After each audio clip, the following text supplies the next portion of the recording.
भुजबळ नाराज असतील तर राजीनामा देतील का? संजय राऊत यांनी थेट दुखऱ्या नसेवरच बोट ठेवलं. मराठा आरक्षण जी.आर प्रकरणावर आणि मराठा समाजाची फसवणूक झाल्याबद्दल उद्धव ठाकरे सेना लागलीच प्रतिक्रिया देणार नसल्याचे खासदार संजय राऊत यांनी स्पष्ट केले.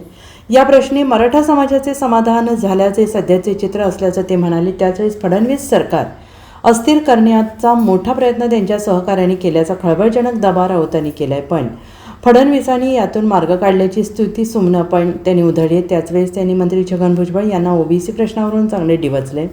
मराठा ओबीसी संघर्ष वाढले असं आपल्याला वाटत नाही. संघर्ष वाढवण्याचा प्रयत्न सरकारमधील काही घटक आजही करत आहेत. सरकारमधील काही सहकाऱ्यांना मनोज जरांगे पाटील यांनी आंदोलन मागे घेऊच नाही आणि सरकार अडचणीत यावं असं वाटत होतं. महायुती ही 3 चाकाची रिक्षा आहे आणि या प्रकरणात एकनाथ शिंदे यांना दूर ठेवण्यात आलं. शिंदे यांनीच मराठा आंदोलकांना रसद पुरवल्याचा आरोप राऊतांनी केला. मराठ्यांना आरक्षण देणं हा त्यांचा हेतू नव्हता, तर देवेंद्र फडणवीस हे यांचं सरकार अस्थिर करणं, त्यांच्यासमोर आव्हानं उभं करण्याचा त्यांचा प्रयत्न असल्याचा आरोप राऊतांनी केला. फडणवीस सरकार अस्थिर करण्याचा प्रयत्न या आंदोलनाआडून सुरू होता, पण उच्च न्यायालयाच्या दट्ट्यानंतर फडणवीस सरकारने त्यात तोडगा काढण्याचं काम केल्याचं राऊत यांनी म्हटलंय. मंत्री छगन भुजबळ हे मराठा आरक्षण जी.आर विरोधात न्यायालयात जाण्याची भाषा करत आहेत, तर ते मंत्रिमंडळाच्या बैठकीला अनुपस्थित राहिल्याविषयी पत्रकारांनी राऊतांची प्रतिक्रिया जाणून घेतली. राऊत यांनी यावेळेस भुजबळ यांना डिवचले. अजित पवार यांच्या राष्ट्रवादीने भुजबळांना मंत्रिमंडळात जागा दिली नव्हती, पण ओबीसीचे नेते म्हणून पंतप्रधान नरेंद्र मोदी यांनी त्यांच्या नाराजीवर लक्ष घातले आणि मुख्यमंत्र्यांना सांगून त्यांना मंत्रिमंडळात घेतल्याचं राऊत यांनी म्हटले. अजित पवारांच्या कृपेमुळे भुजबळ मंत्रिमंडळात नाहीत तर नरेंद्र मोदींची कृपा असल्याचा दावा राऊत यांनी केला आहे. सगळ्यांचा विरोध डावलून भुजबळांना मंत्रिमंडळात घेण्यात आलं. आता भुजबळ नाराज आहेत असं दिसतंय. त्यामुळे आता भुजबळ हे मोदींना जाऊन भेटतील आणि आवश्यक घटना दुरुस्ती करून आणतील असा चिमटा राऊत यांनी काढलेला आहे.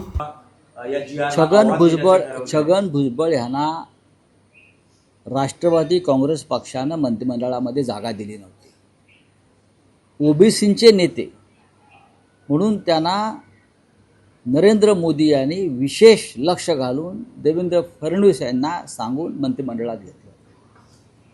भुजबळ जे मंत्रिमंडळामध्ये आहेत ती अजित पवारांची कृपा नाही, ती नरेंद्र मोदींची कृपा आहे. नरेंद्र मोदी हे स्वतःला ओबीसींचे नेते मानतात. प्रधानमंत्री असले तरी आपल्याला माहीत असेल, मैं ओबीसी हूँ, मैं ओबीसी का सबसे बड़ा नेता हूँ. प्रधानमंत्र्यांच्या तोंडी अशी जातीची भाषा शोभत नाही. मैं ब्राह्मण हूँ, मैं ओबीसी हूँ, मैं ये हूँ.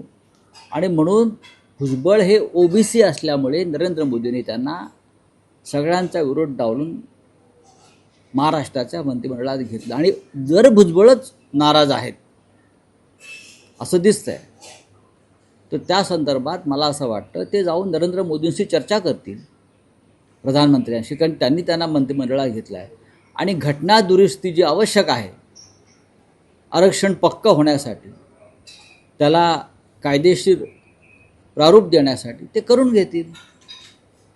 संघर्ष वाढेल जर असं झालं तर, कारण आधीच मला वाटत त्या संघर्ष वाढेल. संघर्ष वाढवण्याचा प्रयत्न सरकारमधले काही घटक आजही करतायत. सरकारमधल्या काही घटकांची इच्छा होती की मनोज जरांगे पाटील यांनी माघार घेऊच नये आणि फडणवीस यांचं सरकार अडचणीत यावं. Bureau report, SBN Marathi, Mumbai.